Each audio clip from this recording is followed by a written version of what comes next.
Hello everyone and welcome to our channel. This story is about a regular person's daily life in a concentration camp. It doesn't talk a lot about the big, terrible things that happened during the war, as many other books cover those topics. Instead, it's about the everyday struggles of a man who lost everything, including who he was. The story shares the challenges of holding on to a sense of self, even when faced with a lot of cruelty in the camp. Let's start. This is a story about prisoners who didn't have names. They were only known by numbers. They lost their dignity and were sometimes called pigs. We weren't heroes or martyrs. We were just very thin and weak, struggling not just for food, but also to keep feeling like humans. Studying psychology means staying emotionally distant, but someone who hasn't been a prisoner wouldn't really understand the tough times we went through. At first, I wanted to keep my identity secret by only using my prison number. But then I decided more people might read the story if I bravely shared who I am. I wasn't a psychiatrist in the camp. In the last weeks before we were set free, I took care of the sick prisoners. I spent 3 years in prison, mostly working on building train tracks. I laid and dug the tracks. One day, I even dug a tunnel all by myself. For Christmas in 1944, I got a special reward, 12 coupons. These coupons could be traded for 12 cigarettes or 12 soups. It's hard to believe, but we were treated like slaves and sold to construction companies. These companies paid the concentration camp a small amount for each person. So, for 3 years, I was just known by the number 119-104. Phase 1. Admission to camp.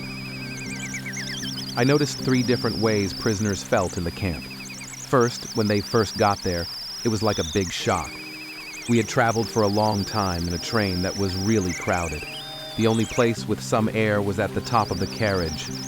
In each coach, there were 80 men squeezed in. We all thought we were being taken to Poland to work against our will.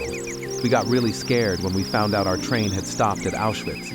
We knew Auschwitz had places where bodies were burned and gas chambers. Soon, we saw tall towers, fences with sharp wire, and lots of prisoners lined up. Our carriage doors opened, and prisoners in striped clothes came in. They had shaved heads, but they looked like they had enough to eat. They told us to go to a shed. These special prisoners, called capos, were like guards. They never went hungry, unlike the regular prisoners. Surprisingly, some of them had a better life inside the camp than they had outside. Most of these capos were even more violent than the real SS men. We were squeezed into a shed meant for 200 people, but our train had 1,500 passengers in total. Many of us still had a little hope that we might be okay.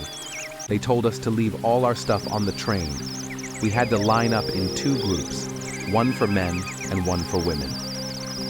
An officer checked each of us and then pointed to the left or right. Most of us were pointed to the left. Our future was decided by that one sign. Someone quietly told me that those sent to the right would be given work. The ones sent to the left were thought to be too sick. When it was my turn, I made an effort to look strong. The person in front of me motioned me to the right. Going to the left meant certain death for 90% of us. In the following hours, those sent to the left were taken from the station straight to the crematorium. The building had a big door with the word bath written in different languages. But once inside, prisoners received a small soap and the showers remained dry. I only learned the harsh truth that evening when I asked a fellow prisoner about my colleague. He had been sent to the left, and the man pointed towards the chimney, saying, "That's where your friend is, going up to heaven."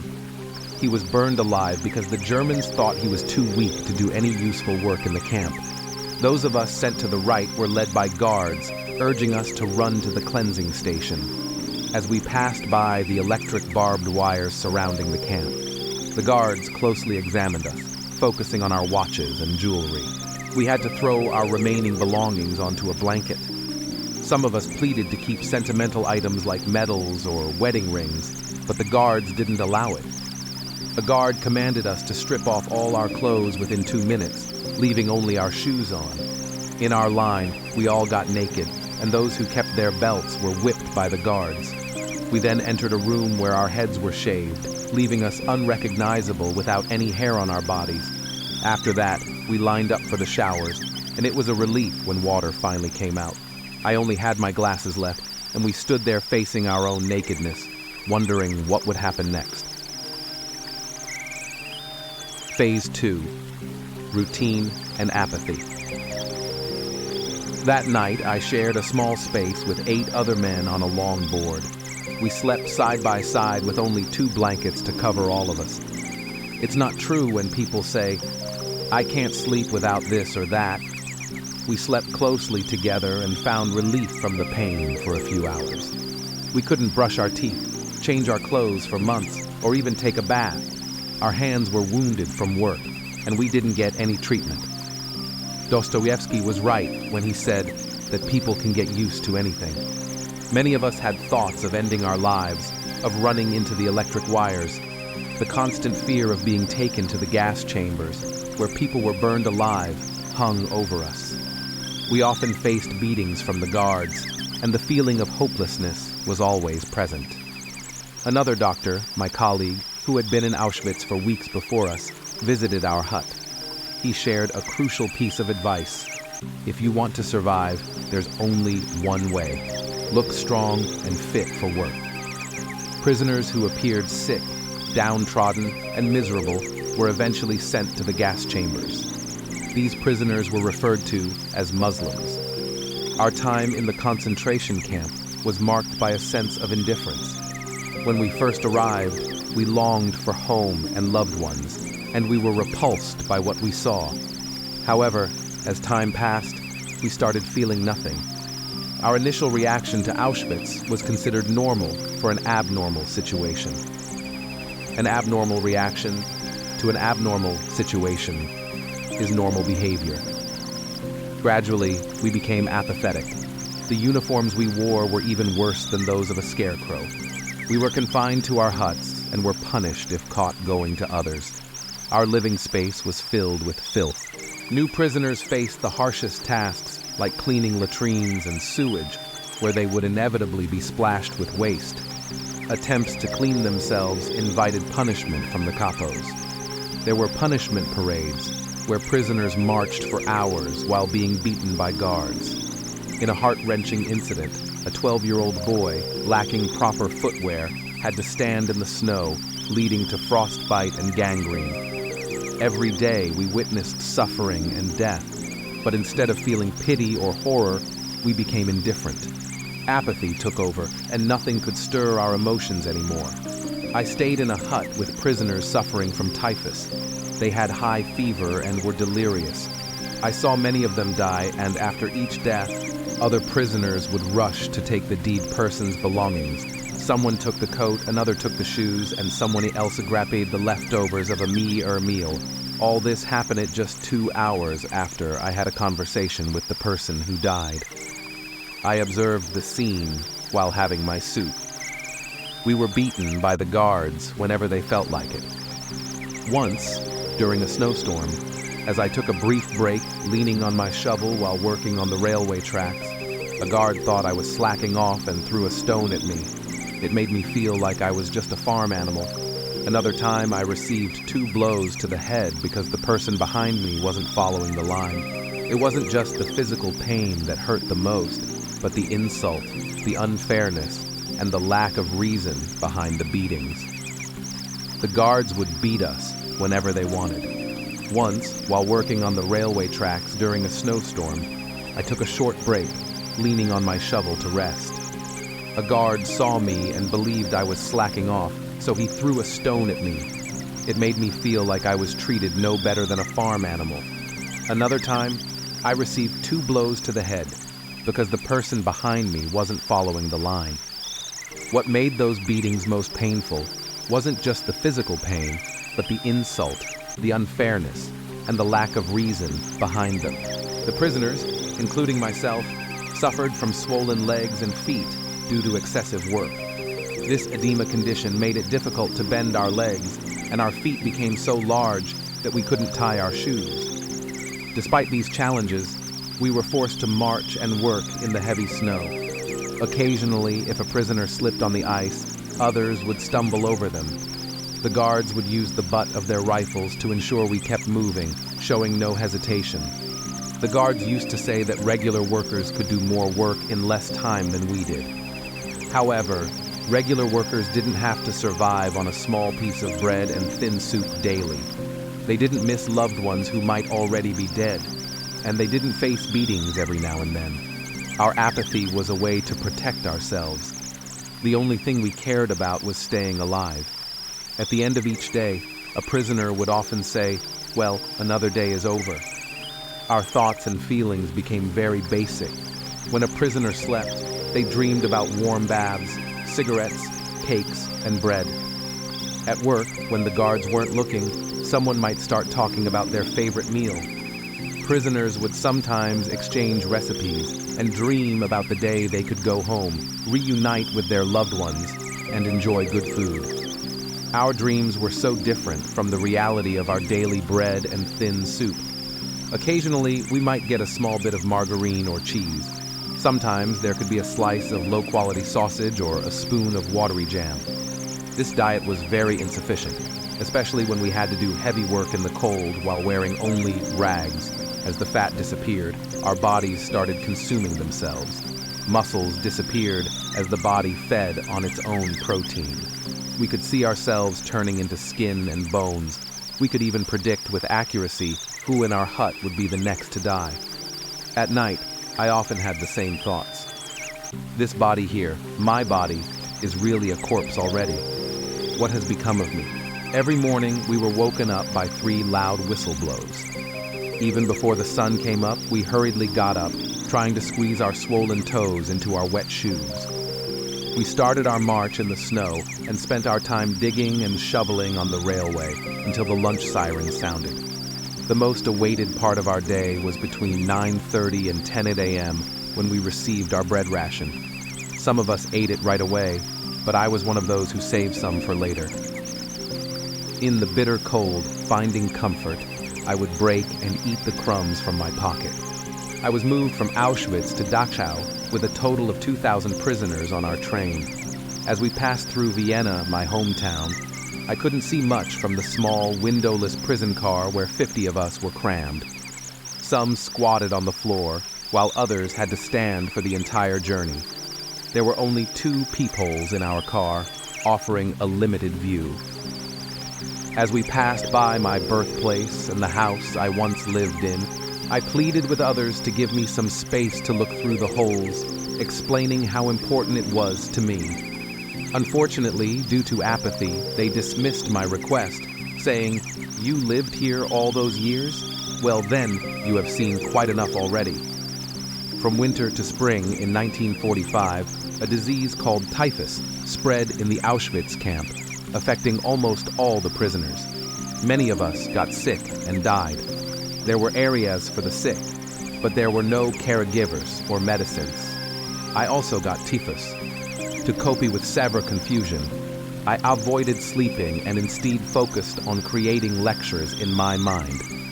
I had given up my written work when we entered the camp, so I kept myself occupied by rewriting it on small pieces of paper. Even though a prisoner might be struggling mentally and physically, their spiritual beliefs remained strong. Faith played a crucial role in helping us endure our difficult conditions. After a tiring day of work, some of us gathered in our huts to pray together. It's interesting that in the struggle for survival, it wasn't always the physically strong who made it, but those with strong spiritual strength. People who were sensitive, intellectuals, and deep thinkers found solace within themselves. Despite external suffering, they discovered a sense of spiritual freedom within. When everything is taken away from you, your possessions, job, family, and even your identity, finding meaning in life becomes challenging. Your body weakens, and the threat of death is constant. Hopelessness surrounds you. In such a situation, does a camp prisoner still have a reason to live? Is there any sense or purpose to their existence, or would it be easier to give up? I wasn't a psychiatrist in the camp, but I observed how prisoners reacted psychologically to the challenges of hunger, cruelty, and death. In the midst of our struggles, I developed my study of logotherapy. I discovered that memories of love and an appreciation of nature provided hope to those enduring difficult times. I continued writing the manuscript for this book in our hut, occasionally offering advice to fellow inmates. Despite the challenges, I believed there was a future awaiting us after our liberation. If there wasn't a future waiting for us, then it was our responsibility to create a new life. The crucial thing was that we were still alive. As long as there is life, there is hope.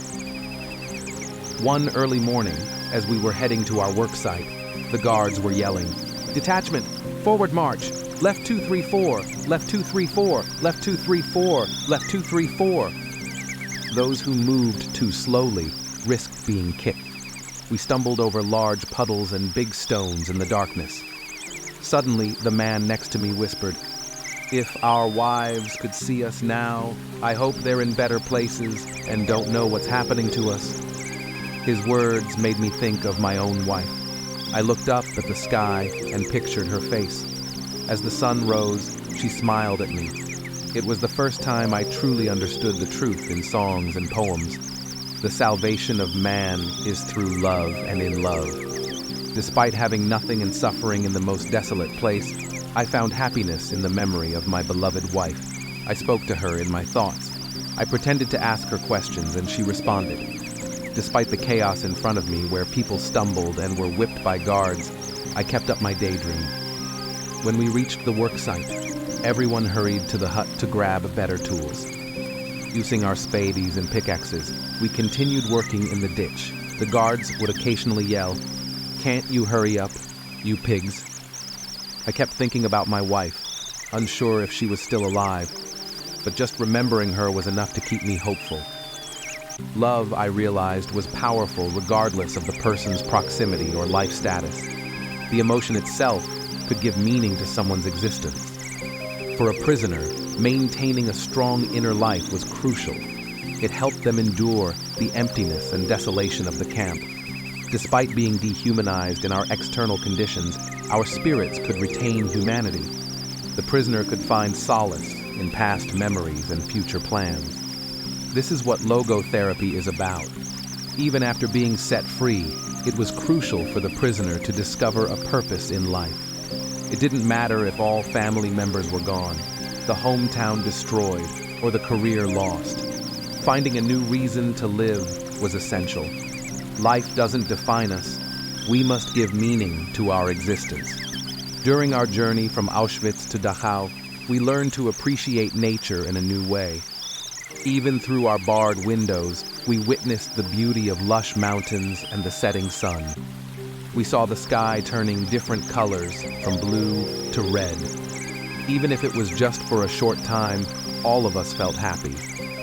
One of my fellow prisoners said, "The world can be so beautiful." Patients who were unwell were taken to a hut where they could rest on boards throughout the day and were exempt from work. However, this was their only source of comfort. Despite the shortage of medicine and supplies, their food rations were even worse than others. A doctor asked for my assistance in caring for typhus patients, and I was transferred to the sick camp in Bavaria. I was assigned to a crowded hut with 50 patients, all of whom were delirious. One of my tasks was to collect medicine for our hut, which consisted of 10 tablets. Only the severe cases received half a tablet of aspirin, while those deemed hopeless received no medicine. I went from patient to patient checking pulses. After completing my rounds, I would find a corner to sit in, where I could see the Bavarian landscape. Despite being surrounded by corpses infested with lice, I found solace in those moments of solitude. Conditions in the concentration camps were deteriorating, and some prisoners had already turned to cannibalism in an attempt to alleviate hunger. We were close to the battlefront. During that period, I tried to escape with my colleague. He had a contact outside the camp who could provide us with fake documents and uniforms. We returned to the hut to gather a few supplies, such as a rucksack, toothbrush, a food bowl, and torn mittens. In our initial attempt, I felt overwhelming guilt. I couldn't bear to leave my suffering patients without making my rounds one last time. When one of them asked if I was leaving too, seeing the sadness in his eyes, I informed my colleague waiting outside that I couldn't go through with the escape. On my final day in the camp, as the battlefront approached, the guards and capos had fled, and mass transportation of prisoners had begun. Everyone had to leave before sunset, as the entire camp was to be burned. Only the sick prisoners, still burdened with delirium and fever, remained in the huts. My friend and I attempted to escape again after being commanded to bury 3 corpses outside the camp. We were ready to run, but the camp gate opened, revealing a car with a huge red cross, the delegate for the International Red Cross. He declared that we were under protection, and medicines and cigarettes were distributed to all. While the evacuation continued, my friend and I stayed behind in the hut with the typhus patients. In the dead of night, the doctor rushed in, shouting for us to take cover as gunshots, cannons, and rifles echoed around us. The battle had begun. By the time dawn arrived, the struggle was over. Outside the camp, a white flag flew in the air. That day marked the end of my journey as number 119-104. Thank you for watching.